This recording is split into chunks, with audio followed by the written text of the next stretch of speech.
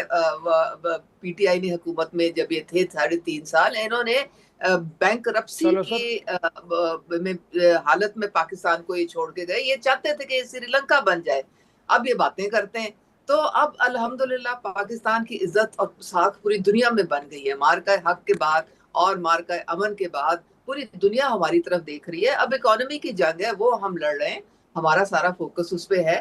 Election تو لیکن وہ ساتھ میں کہہ رہے ہیں کہ کشمیر کے معاملات کو بھی دیکھیں, وہاں پہ بھی لوگ ڈسٹرب ہیں. وہ کہہ رہے ہیں کہ بیرونی دنیا میں یقیناً پاکستان کا نام بلند ہوا ہے, بٹ ملک کے اندر بڑے پرابلمز ہیں, ان کو ایڈریس نہیں کیا جا رہا جیسے کرنا چاہیے بقول چٹان صاحب کے.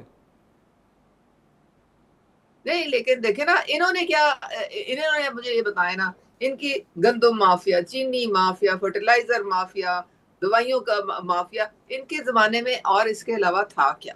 اب آپ دیکھیں آپ کی ریمیٹنسز بھی پہلے سے بہت زیادہ ہو گئی ہیں. آپ کے فارن ایکسچینج ریزروز جو ہیں وہ 15-16 بلین پہ ہیں اس وقت, اور آپ کی اکانومی کے جو جتنے انڈیکیٹرز ہیں وہ اس وقت آپ کو مثبت نظر آ رہے ہیں. فج, موڈی, کہیں کی آپ رپورٹ آپ دیکھ لیں تو وہ کہتے ہیں کہ پاکستان پہلے سے بہتر ہے. کوئی اس وقت یہ نہیں کہہ رہا کہ پاکستان سری لنکا بن رہا ہے, کوئی کہہ رہا ہے. جب یہ گئے تھے تو سارے انہوں نے تو آئی ایم ایف کو لیٹرز لکھے تھے, ان کے اپنے وزیر خزانہ جو ہیں انہوں نے کہ جی آپ پاکستان کی بالکل مدد نہ کریں. تو یہ تو مجھے نہیں سمجھ آتی کہ ان کا عظمیٰ حافظہ صاحبہ اتنا یہ کمزور. باتیں ذرا نقوی صاحب کو بھی سمجھائے نا, اپنے وزیر داخلہ کو بھی یہ باتیں سمجھائے نا. سسٹم کے ناکارہ ہونے کی باتیں تو وہ کر رہے ہیں, آپ فرما رہی ہیں کہ سسٹم پرفارم کر رہا ہے, بٹ آپ کے ملک کے وزیر داخلہ یہ فرما رہے ہیں کہ سسٹم فارغ ہو چکا ہے. دیکھیں میں آپ کو بتاتی ہوں سسٹم کیوں, آپ کی سسٹم میں تھوڑے گیپس ہیں, تھوڑے فلاز ہیں. قانون سازی آپ کی بہت اچھی ہے, ساری پارلیمنٹس نے آپ جا کے دیکھیں تو 100 سے زیادہ تو صرف عورتوں کے اور بچوں کے حقوق کے لیے قوانین بنے ہوئے ہیں. پرابلم یہ ہے کہ ہماری امپلیمنٹیشن ان قوانین کی کمزور ہے, اور اس کے لیے ہمیں دیکھنا پڑے گا کہ کیا گیپس ہیں. وہ گیپس یہ ہیں کہ ڈیڈ لائنز نہیں ہوتی, رولز آف بزنس نہیں بنتے ہیں, اور پالیسیز صحیح طریقے سے امپلیمنٹ نیچے نہیں ہو سکتی ہیں. جب آپ کے رولز آف بزنس نہ بنے تو لوگوں کو وہ فائدہ نہیں پہنچتا ان قوانین کا. یہ گیپس ہم نے جو ہے نا ان کو ایڈریس کرنا ہے. الیکشن ریفارمز کی طرف ہم نے جانا ہے. کیوں نہیں یہ ساری پارٹیز بیٹھتی, اور کیوں نہیں انہوں نے بیٹھ کے تو الیکشن ریفارمز کیے. کیوں یہ جو اگر الیکشن کمیشن کے جو چیف الیکشن کمشنر ہے وہ ان کے بھی آراء سے بنے, کوئی ہم نے اکیلے تو نہیں بیٹھ کے بنائے تھے نا, سب نے مل کے ان کو بنایا تھا, سب کے اپروول سے وہ بنے تھے. تو اب اب جہاں پہ دیکھیں نا یہ جیت جاتے ہیں وہاں پہ فری اینڈ فیئر الیکشن ہوتی ہے, جہاں پہ یہ ہار جاتے ہیں یہ رونا شروع کر دیتے ہیں. آپ نے ہمیں کبھی روتے دیکھا ہے؟ ہمارے ساتھ کتنی ناانصافیاں ہوئی تھی 2018 میں, ہمارے لوگوں سے چھین کے ٹکٹ دوسری پارٹیوں کو دے دیے گئے تھے. ناظرین گفتگو جاری ہے, ایک چھوٹا سا بریک, واپس آتے ہیں گفتگو کو آگے بڑھائیں گے. پروگرام میں ایک بار پھر خوش آمدید. بسرا صاحب میں آپ طرف نقطہ لے کے آؤں گا. سر چلو اتحادی جماعتیں تو آپس پہ جو کچھ بھی ہے وہ معاملہ طے کر لیں گے, لیکن ایک نیا مسئلہ درپیش ہے, اور وہ ہے صوبوں کا, اور بتایا جا رہا ہے کہ آپ کی پارٹی تو اس بات پہ کنونسڈ ہے کہ ہاں ملک کے اندر نئے یونٹس بننے چاہیے. تو یہ آپ سمجھتے ہیں کہ ایک اچھا انہوں نے تجویز پیش کی ہے ملک کے وزیر داخلہ نے, اور تحریک انصاف اس کو سپورٹ کرتی ہے؟ کہ ہم سسٹم کو سپورٹ کر رہے ہیں. وہ تو جو ان کا وزیر داخلہ ہے, جو وزیر خارجہ بھی ہے, جو عملی طور پر وزیر اعظم بھی ہے, جس کے یہ سب متحد ہیں, یہ جو وزیر اعظم ہو یا جعلی نظام ہو, وہ تو کہتا ہے سسٹم, وہ سسٹم نہیں کہتا ہے سسٹم کولیپس کر گیا ہے. اگر سسٹم کولیپس کر گیا ہے تو آپ کون سے ملک کی بات کر رہے ہیں جہاں پر اس وقت ورلڈ بینک کی یہ بات ہے کہ 60-70% لوگ بلو پاورٹی زندگی گزار رہے ہیں، جہاں پہ 2 وقت کی روٹی نہیں ہے، جہاں پر صرف اس وقت جو 17 سیٹوں والے لوگ، کوئی منی لانڈرر ہے، کوئی چور ہے، کوئی ڈاکو ہے، ان کو پاکستان پر مسلط کیا ہے. آپ یہ 5% لوگ کہہ لیں. یہ تو آپ کا الزام ہے نا، رپورٹ میں تو ایسا کچھ نہیں ہے. اچھا میری بات مکمل کر شرائط صاحب، پلیز مجھے تھوڑا سا موقع دے دیں. جی اب یہ باتیں ہم نہیں کر رہے، یہ باتیں میں مسلم پیپلز پارٹی کر رہی ہے. پچھلے دنوں علیم خان وزیر مواصلات ہے، جن کا سما نیوز بھی ہے، ان کی گفتگو نکال لیں. انہوں نے کہا آپ کا یہ جو جعلی وزیر دفاع ہے جو ہارا ہوا ہے، یہ ہم نہیں کہہ رہے. اچھا ایم کیو ایم کے ابھی آپ نے سنی ہوگی ڈاکٹر وسیم اختر کی گفتگو، آپ نے سنی ہوگی خالد مقبول صدیقی کو، آپ نے فاروق، وہ کیا کہتے ہیں، فاروق ستار وغیرہ، وہ کہتے ہیں کہ یہ نظام مکمل طور پر تباہ ہو چکا ہے.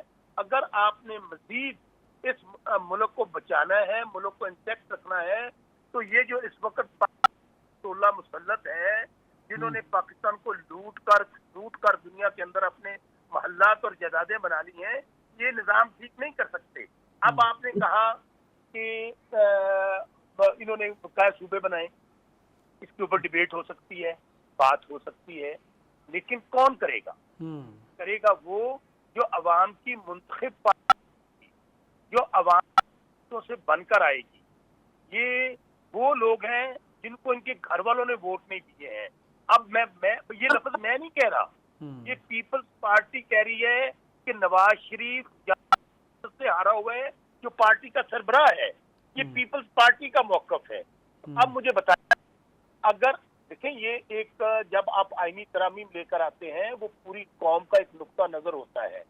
آپ نے 26ویں 27ویں ترمیم کی صرف اس جعلی نظام کو بچانے کے لیے.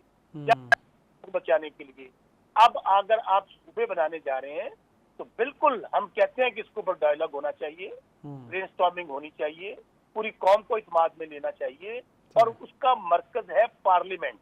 وہ پارلیمنٹ جو عوام کے ووٹوں سے بنی ہو.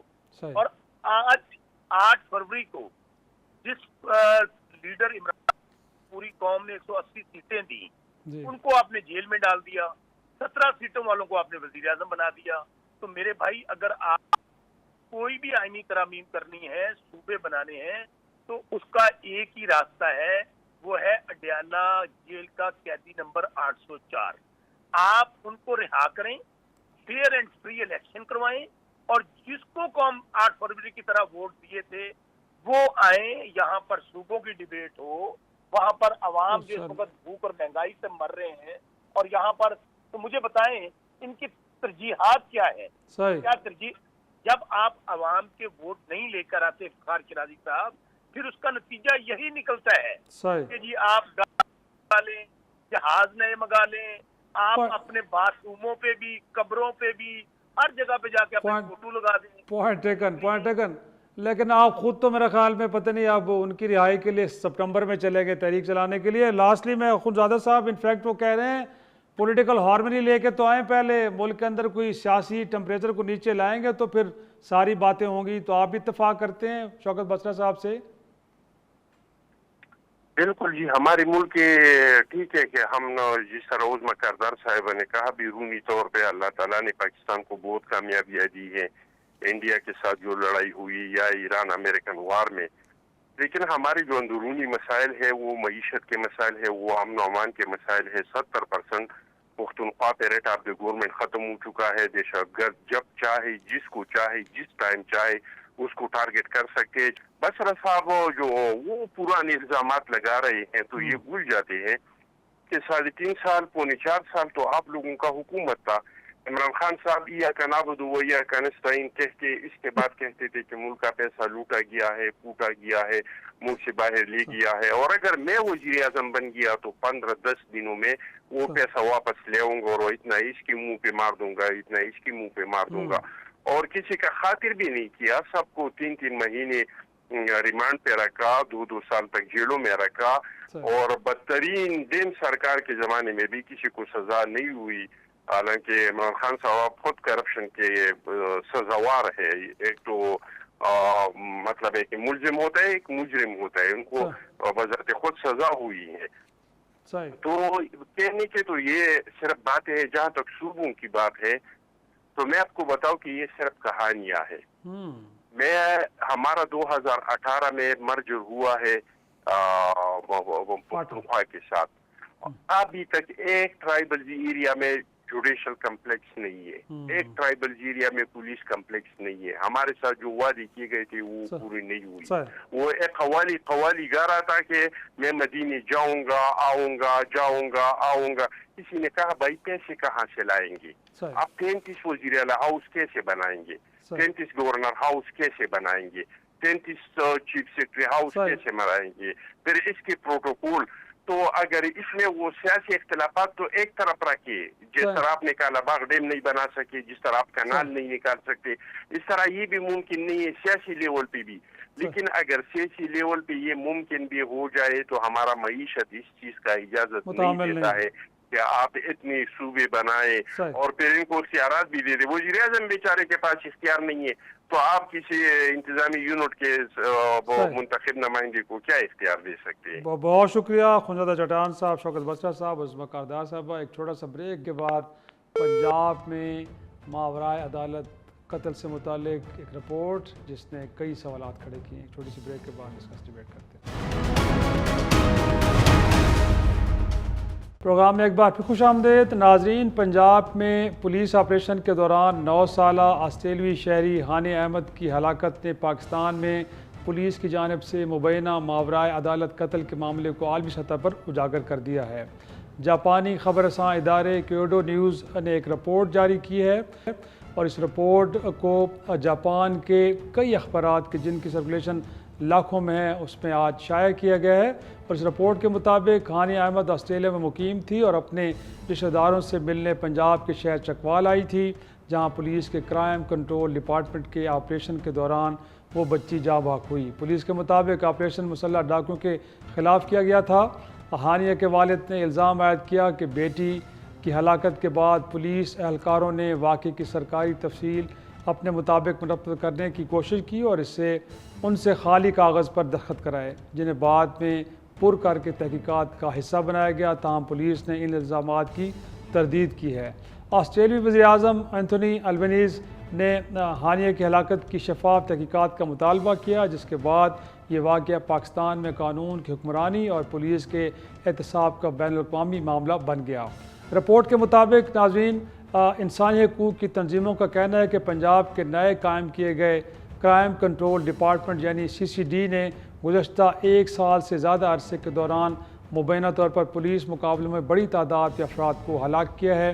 Human rights commission of Pakistan کے سیکرٹری جنرل حارث خلیق کے مطابق اپریل یا مئی 2025 میں CCD کے فعال ہونے سے جولائی 2026 کے اختتام تک محکمہ تقریباً 1236 افراد کو ہلاک کر چکا ہے, جبکہ سینکڑوں افراد شدید زخمی بھی ہوئے. حارث خلیق کے مطابق اسی عرصے کے دوران پنجاب پولیس کے معمول کے الگ الگ مبینہ مقابلوں میں مزید 343 افراد مارے گئے. ان اعداد و شمار کو ہیومن رائٹس کمیشن نے میڈیا رپورٹس اور صوبے بھر سے موصول ہونے والی شکایات کی بنیاد پر مرتب کیا ہے. ناظرین حارث خلیق نے کہا ہے کہ جرائم کے خاتمے کے لیے مجرموں کو ختم کرنے کی ایک غیر تحریری پالیسی نظر آتی ہے, تاہم قانون کی حکمرانی کو قانون پامال کر کے قائم نہیں کیا جا سکتا. رپورٹ میں پنجاب کے مختلف خاندانوں کے بیانات کا حوالہ دیتے ہوئے کہا گیا ہے کہ مبینہ ماورائے عدالت قتل کے کئی واقعات میں ایک جیسا طریقہ کار سامنے آتا ہے. خاندانوں کا الزام ہے کہ بعض افراد کو گھروں, شادیوں یا سڑکوں پر پولیس اہلکار حراست میں لیتے ہیں. اس کے بعد وہ پولیس کی تحویل سے لاپتہ ہو جاتے ہیں اور چند روز بعد انہیں صوبے کے دوسرے ضلع میں پولیس مقابلے میں ہلاک کر دیا جاتا ہے. متاثرہ خاندانوں میں سے ایک کی خاتون زبیدہ بی بی نے بتایا کہ ان کے 3 بیٹے اور 2 داماد مارے گئے اور ان کے پیچھے 22 بچے رہ گئے ہیں. ان کا کہنا تھا کہ پولیس نے 5 افراد کو ایک شادی کی تقریب سے حراست پہ لیا, جس کے بعد خاندان نے ان کی رہائی کے لیے عدالت سے رجوع کیا. تاہم عدالت میں درخواست کی سماعت سے قبل ہی پولیس نے 5 افراد کو پنجاب کے مختلف اضلاع میں الگ الگ مقابلوں میں ہلاک کرنے کا اعلان کر دیا. زبیدہ بھی کہا کہ اگر ان کے بیٹوں کے خلاف کوئی ثبوت ہے تو عدالت میں پیش کیا جائے، لیکن آج تک عدالت کے سامنے ایک بھی ثبوت پیش نہیں کیا گیا۔ متاثرہ خاندانوں کی جانب سے قانونی کارروائی کرنے والے وکلاء کا کہنا ہے کہ ایسے واقعات پاکستان کے فوجداری نظام انصاف میں موجود سنگین خامیوں کی نشاندہی کرتے ہیں۔ وکیل اویس عارف کے مطابق بعض مقدمات میں افراد کو ایک ضلع سے گرفتار کیا جاتا ہے اور بعد میں پولیس ریکارڈ میں انہیں کسی دوسرے ضلع میں مقابلے کے دوران ہلاک ظاہر کیا جاتا ہے۔ ان کا کہنا تھا کہ چونکہ FIR پولیس درج کرتی ہے، شواہد بھی پولیس جمع کرتی ہے اور تحقیقات بھی پولیس اہلکاروں کے خلاف پولیس ہی کرتی ہے، اس لیے پولیس شواہد جمع نہیں کر رہی بلکہ شواہد تیار کر رہی ہے۔ ایک وکیل مصطفیٰ نقوی نے کہا کہ یہ معاملہ محض چند پولیس اہلکاروں کی بدسلوکی کا نہیں بلکہ ادارہ جاتی احتساب کے بڑے بحران کی عکاسی کرتا ہے۔ انہوں نے کہا کہ پاکستانی قانون کے تحت زیر حراست شخص کو 24 گھنٹے کے اندر مجسٹریٹ کے سامنے پیش کرنا ضروری ہے تاکہ عدالت یہ فیصلہ کر سکے کہ مزید حراست قانونی ہے یا نہیں۔ تاہم وکیل کے مطابق متعدد خاندانوں کا الزام ہے کہ زیر حراست افراد پولیس کی تحویل سے لاپتہ ہو جاتے ہیں اور بعد میں انہیں پولیس مقابلوں میں مارا ظاہر کیا جاتا ہے۔ وکیلوں کا کہنا ہے کہ بعض مقدمات میں اہل خانہ کو حفاظتی ضمانت ملنے یا عدالت کی جانب سے زیر حراست شخص کو پیش کرنے کے احکامات کے باوجود پولیس نئے مقدمات درج کر دیتی ہے یا عدالتی احکامات کو نظر انداز کر دیتی ہے۔ پنجاب حکومت نے کرائم کنٹرول ڈپارٹمنٹ کا دفاع کرتے ہوئے اسے بڑھتے ہوئے پرتشدد جرائم سے نمٹنے کے لیے ضروری قرار دیا ہے۔ حکام کا موقف ہے کہ منظم جرائم پیشہ گروہوں کے خاتمے کے لیے 2025 میں قائم کی گئی خصوصی فورس نے صوبے میں جرائم کی شرح کم کرنے میں مدد دی۔ تو ناظرین، یہ ہے پنجاب کے اندر جو کرائم کنٹرول سے متعلق ایک نیا ادارہ یا ایک نئی جو ایک طرح سے ارینجمنٹس کی گئی، اس کے اوپر بڑے سنگین سوالات اٹھ رہے ہیں اور یقینی طور پہ یہ پنجاب میں گڈ گورننس کا اور جرائم کے خاتمے کے لیے کام کرنے والی حکومت کے لیے بہت بڑا ایک ہم کہہ سکتے ہیں کہ سوال ہے جس کا جواب یقینی طور پہ عوام جاننا چاہیں گے۔ آج کے پروگرام اتنا ہی، اجازت دیجیے، خدا حافظ۔